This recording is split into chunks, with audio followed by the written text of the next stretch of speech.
saat ini bantuan-bantuan yang diberikan itu rasa-rasanya masuk dalam tataran bantuan ataupun kemudian sebagai charity ya, bukan sebagai sebuah pemberdayaan yang memang mendorong ketahanan ekonomi bagi difabel seperti itu. Nah, hal-hal itu yang kemudian dirasa bahwa ya kita memang harus lebih serius untuk betul-betul mendesain jaring pengaman sosial yang memang memberikan dampak mendorong ketahanan difabel pada masa pandemik ini seperti itu.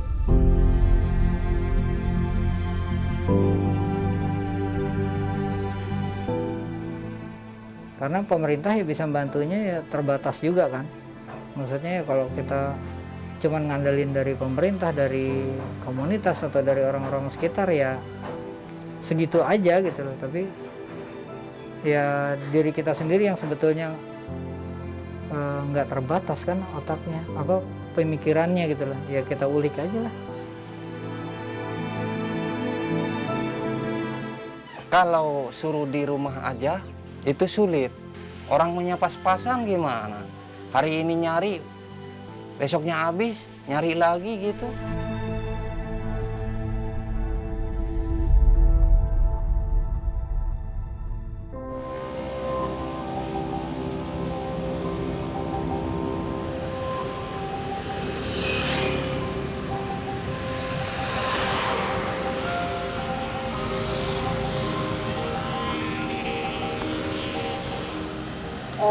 Kaitannya dengan pandemi bahwa ya ini merupakan situasi krisis yang cukup panjang ya, dan kita tahu bersama bahwa Indonesia sebelumnya kan memang belum pernah mengalami pandemi seperti ini begitu yang berdampak sangat luas, sehingga kami melihat bahwa rasa-rasanya memang kita gagap begitu dalam berbagai hal, baik itu dari sisi penanganan maupun mengatasi dampaknya gitu.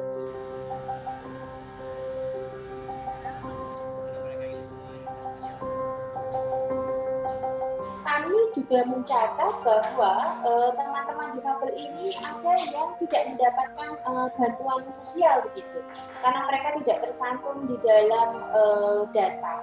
Nah, ini seolah-olah memang menunjukkan kepada kita semua bahwa data difabel yang terekam dari tingkat kabupaten sampai ke nasional itu memang rasa-rasanya perlu dibenahi ya sistem untuk updating.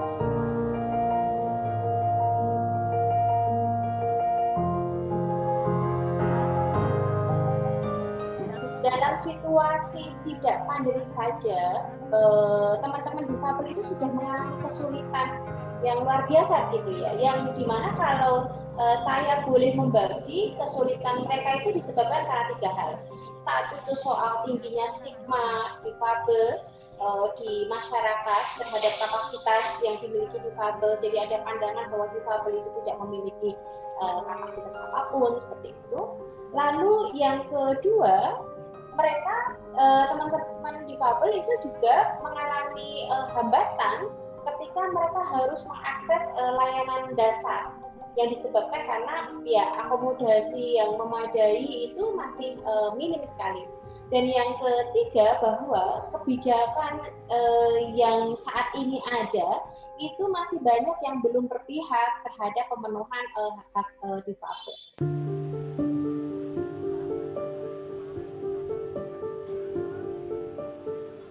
3 bulan tuh nggak usaha, di rumah aja, di kampung.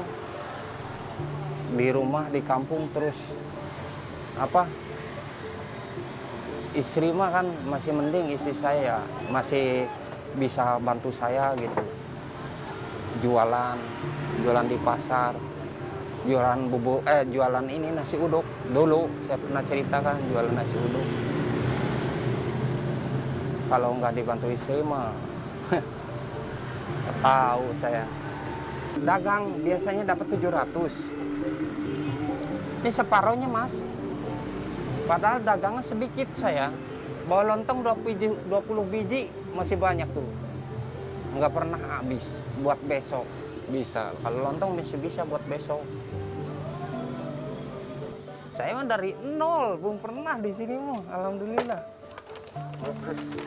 Make lontong. Biasa kadang-kadang orang On, nu maneh. Rek ieu deui.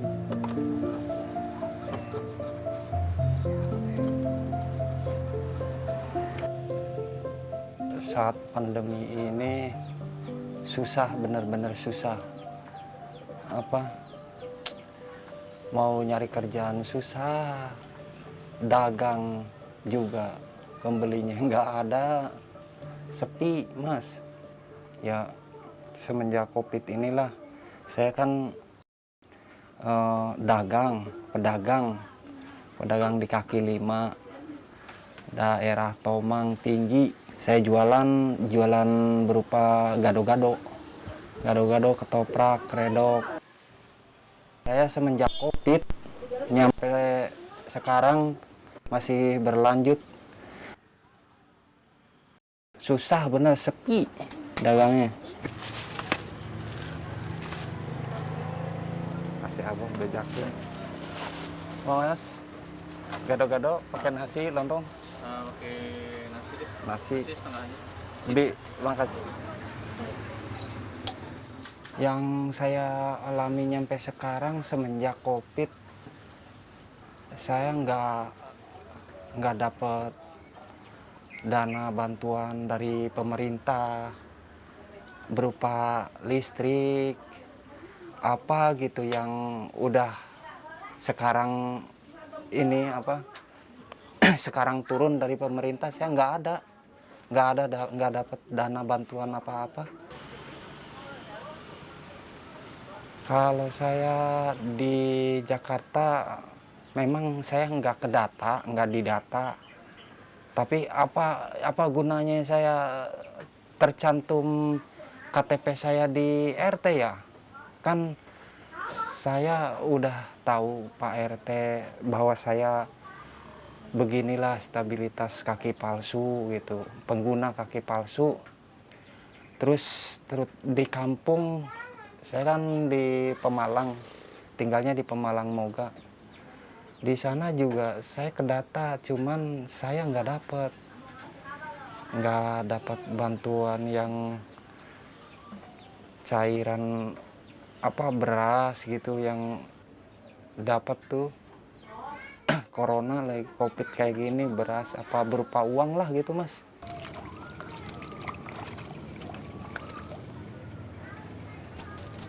Pernah nanya saya, katanya sekarang mah daftarnya udah nggak bisa, udah terlambat katanya. Pernah saya mau pingin dapet tuh yang dana cairan yang 2.400.000 tuh, katanya udah telat daftarnya, pakai online katanya. Pakai online bisa, cuman katanya terkendalanya susah, kadang udah daftar juga nggak dapet.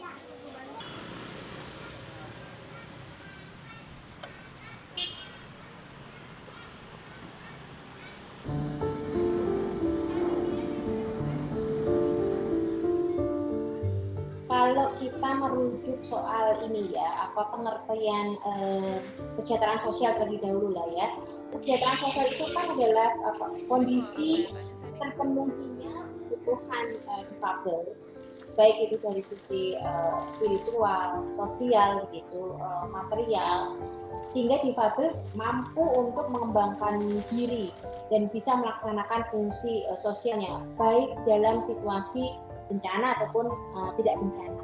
Yang kemudian untuk bisa melakukan ataupun memenuhi kesejahteraan sosial ini, maka pemerintah dituntut untuk bisa bekerja secara terpadu, secara terarah, baik itu di daerah sampai ke nasional, dan berkoordinasi dengan masyarakat untuk memberikan pelayanan-pelayanan untuk pemenuhan kesejahteraan sosial.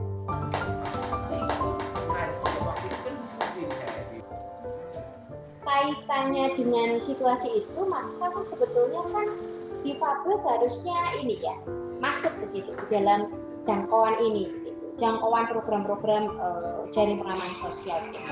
Nah, tapi dalam catatan kami begini, dalam konteks pandemik ini masih ditemukan kebutuhan difabel yang tidak terpenuhi.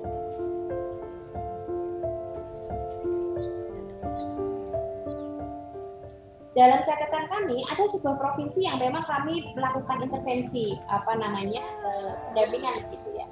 Itu ditemukan setidaknya ada 60 difabel yang belum mendapatkan bantuan sosial. Ini lagi-lagi menggambarkan bahwa data itu menjadi persoalan yang sampai saat ini tidak kunjung usai.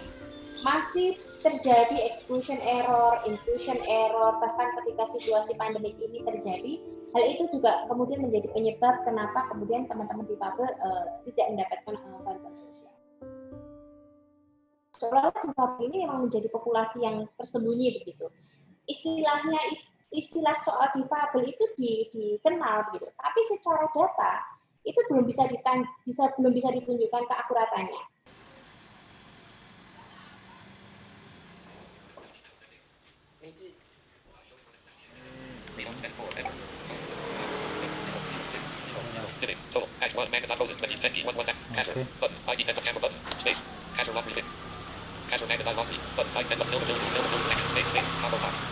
Sendiri yang paling penting mana nih Mas?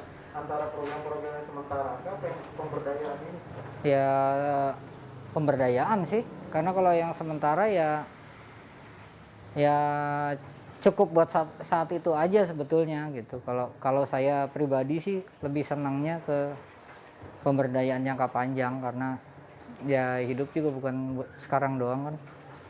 Kalau yang bantuan langsung gitu-gitu ya mungkin membantu sih untuk saat ini, cuma kalau teman-teman disabilitasnya sendiri nggak dikasih pengetahuan harus dilempar kemana itu bantuan, ya kan sama-sama aja jadinya. Saya rasa sih mungkin ada ya, cuma kalau untuk dari pemerintahan jujur aja saya sih nggak nyari tahu juga sih, maksudnya bukan ini juga sih, maksudnya memang dari awal saya buka usaha tuh dari awal banget itu memang nggak mau banget yang gitu-gitu tuh, yang yang jadi pada akhirnya pendataan untuk bantuan kalau ada apa-apa segala macam. Bukan kita sok-sokan sih, tapi ya pengen memaksimalkan apa yang kita punya aja lah, udah pokoknya ngejalanin apa yang ada. Karena kalau hanya nyari bantuan pemerintah, uluran tangan pemerintah, uluran tangan dari teman-teman, dari orang sekitar dan lain sebagainya, ya segimana sih dapatnya gitu. Toh kalau misalnya kita mikirnya butuh makan, semua orang butuh makan gitu loh. Kalau ya pada akhirnya kan kenyataannya bantuan pemerintah segala macam banyaknya kelemparnya ke ke makanan juga kan gitu.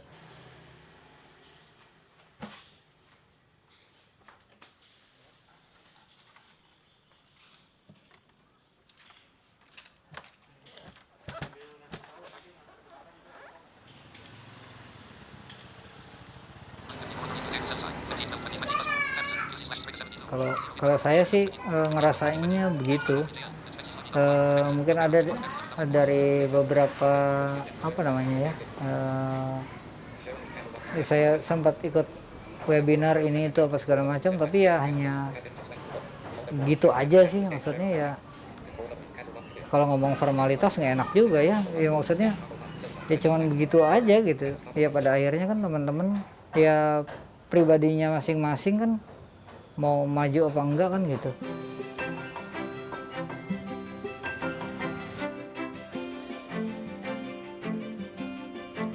Karena ada beberapa kali juga kesempatan, sebetulnya ada beberapa kali kesempatan kayak misalnya laundry ada bantuan apa segala macam, kita bisa ambil bantuan untuk disabilitas dan lain sebagainya. Saya lebih memilih udah enggak lah, kalaupun misalnya harus bubar ya bubar aja lah. Tapi kalau prinsip saya gitu, saya nggak mau karena kalau buat saya sih artinya kalau kata agamanya kita kan udah disiapin tuh lengkap kan gitu, tinggal gimana cara kita ininya kita kita memanfaatkannya. Mana anak-anak yang lainnya mana? Ini Lihat, yang satunya lagi sakit, lagi sakit. Udah lagi pada nyiapin dagangan belum? sekarang mah gak jualan soalnya apa malam Jumat, besok kan hari Jumat, jadi nggak jualan dulu. Ya duit takutnya sakit. Semenjak Itu sih COVID, Najwa lagi sakit, badannya yang panas. saya jalanin Tadinya mau minta obat. kebutuhan buat anak istri saya masih ini apa kebantu sama istri saya. Di kampung kan dagang kecil-kecilan Mas, dagang nasi uduk gitu. Saya di sini kan dagangnya lagi sepi, istri saya bantu, dia dagang di pasar keliling jualan nasi uduk. Alhamdulillah di situ dibantu sama istri saya. Buat sehari-harinya ya pas-pasan aja Mas. Buat yang penting buat makan udah cukup. Ya udah kamu pada berdoa aja di rumah, mudah-mudahan ada jalan keluarnya. Yang sabar aja ya. Yang penting mama di sana sama anak-anak jaga kesehatan, apa gunakan protokol peraturan cuci tangan, pakai masker ya. Yang penyemangat saya jalanin sampai sekarang tuh saya melihat anak sama istri di zaman COVID gini kan, meskipun anak sekolah nggak sekolah dirumahkan itu perlu biaya Mas.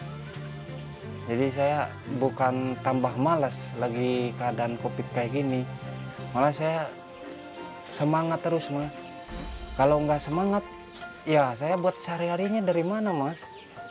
Anak saya sekolah tapi kan online Mas, perlu pulsa, paketan. Ya Allah, mudah-mudahan saya dapat rezeki dari mana buat bayaran anak sekolah gitu ya Mas ya. Ya saya dari 9 bulan wabah COVID ini, corona, dari 9 bulan itu ya saya pasrah aja. Saya enggak dapat dana apapun dari pemerintah. Ya saya ikhlasin aja lah. Memang saya enggak dapat gitu. Berarti saya masih mampu Mas. Udah, ya saya ikhlasin aja yang bagian saya enggak dicairin ke bener-bener yang dapatnya. Nggak apa-apa, saya ikhlasin Mas.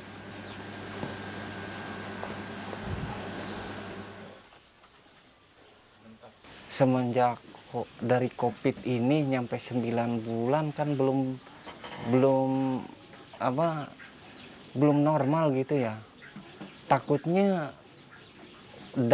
pedagang ya seperti bukan saya aja lah semuanya gitu. Takutnya makin ke sana berlanjut terus gitu. Di sini aja yang udah 9 bulan berasa banget.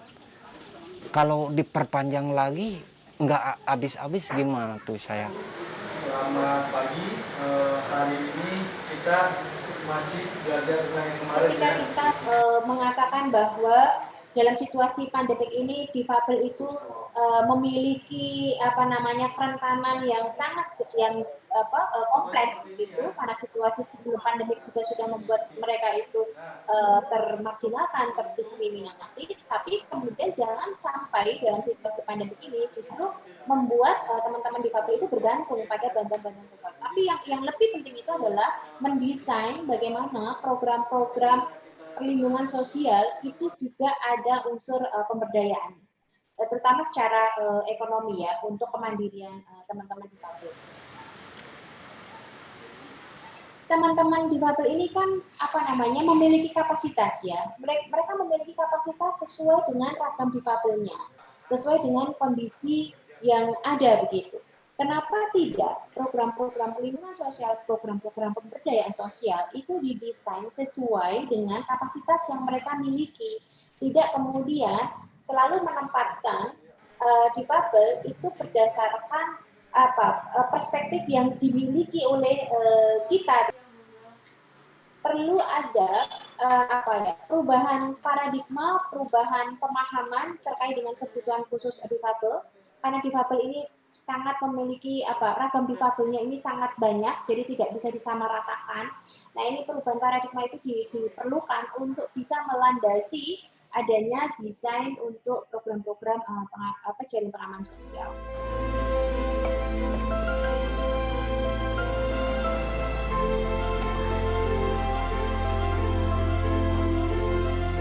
Kalau untuk yang coffee shop, kita kebetulan kan disupport sama komunitas kopi tunanetra, Kakatunet itu.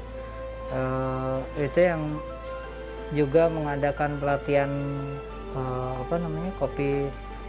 kopi seduh tunanetra, kopi seduh untuk tunanetra kan, untuk barista tunanetra. Jadi awalnya memang supportnya nyeduh kopinya, jadi baristanya gimana caranya. Nah, sekarang inovasi barunya adalah ke kopi goes ini. Nah, ini memang ke depan teman-teman Kakatunet yang bantu kita banget untuk ngebenerin manajemen, belajar manajemennya gimana yang baik.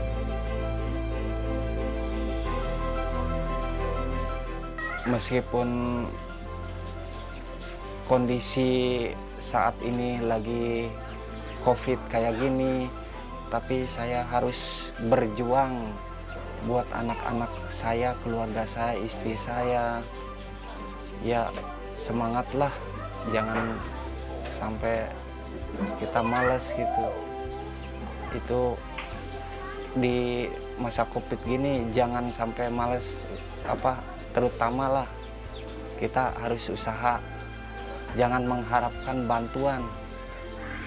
Bagi saya yang nggak dapat bantuan gitu.